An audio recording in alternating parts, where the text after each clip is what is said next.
Now time to check in on the latest buzz in the entertainment world. Mike from 105 on the Buzz joining us live right now. Oh, he's all lit up for Christmas. Hey, Mike. Looking good. Hey, good morning, guys. Good morning. Okay, so we have more royal drama, more fallout from this Meghan and Harry Netflix doc, some reaction from the royal family now. Yeah, that's what we're hearing. And this is coming exclusively from U.S. News and World Report. So apparently there is an insider with the royal family who is starting to leak information about how they're reacting. Apparently, Prince William is going to remain dignified in his pursuit of staying on top of being in the royal family business. He is not going to retaliate, wants nothing to do with Harry and Meghan. And Princess Kate Middleton is reportedly very hurt by the whole documentary because her and Harry used to be very close, and now that relationship is just completely strained. However, Harry and Meghan are planning on attending the King's coronation early next year in May. So it'll be interesting to see how everything shakes out. Awkward. Can you imagine doing a documentary about how much you don't like your family and then having to go sit with them at a big ceremony with the whole world watching? You know, I can actually really imagine that because I think this time of year we can all really put that into perspective when we sit down for Christmas dinner and we realize how much we don't like half of the people at the table. Yeah, absolutely. Yeah, I watched that special on Netflix, and I was wondering how the rest of the royal family would react. I did not think it would be a positive reaction to what, especially what Meghan had to say about how things were when they were there. Unbelievable. Yeah, no, totally. I get that, Ken. And I'm not surprised that the royal family is reacting the way they are, that they're hurt and they're going to remain dignified and keep moving forward and just act like nothing is happening. That's pretty much what they've done the entire reign, if you will.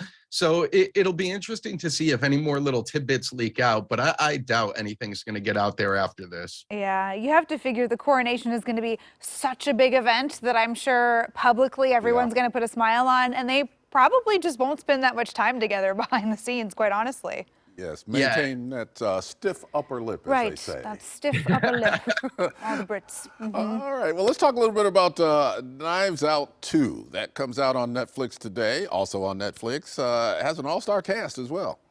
It really does. I didn't see the first Knives Out, but it's basically a murder mystery with a very much of a comedic aspect that goes into it. The first one starred Daniel Craig. He's also reprising his role as the lead detective in this one. However, there is a whole new all-star cast that's going along with him in this Knives Out 2. Ed Norton, Janelle Monáe, and Kate Hudson are some of the top billed actors that are going to be in this movie. However, the list of cameos is what I'm really intrigued by because they have Oscar contenders, all-star athletes. You got Hugh Grant, Joseph Gordon-Levitt, Jeremy Renner, Jared Leto, Ethan Hawke, Angela Lansbury, Kareem Abdul-Jabbar, NBA legend, tennis star Serena Williams, and then world-renowned cellist Yo-Yo Ma. It's going to be really interesting to see how they incorporate all these folks into the movie. Yeah. Wow, I wonder what Kareem's going to be doing. I know.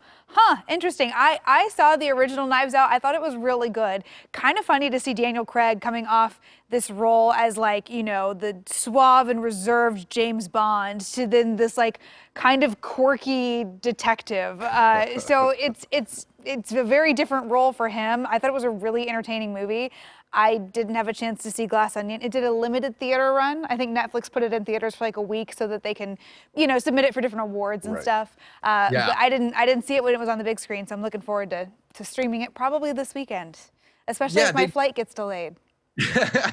That's probably going to happen at this point. But yeah, no, the first one was really well received. It received an Oscar nomination, tons of awards, and this one did have that limited theater release, so it is getting that buzz and a lot of fantastic reviews. And to your point, Ken, I'm interested to see how they're going to incorporate Kareem Abdul-Jabbar, Yo-Yo Ma, and Serena Williams. Yeah. That is quite an interesting curveball that they're throwing our way. Yeah, you're right, Mike. It is an all-star cast, though. This is fantastic. That'll draw people in and of itself.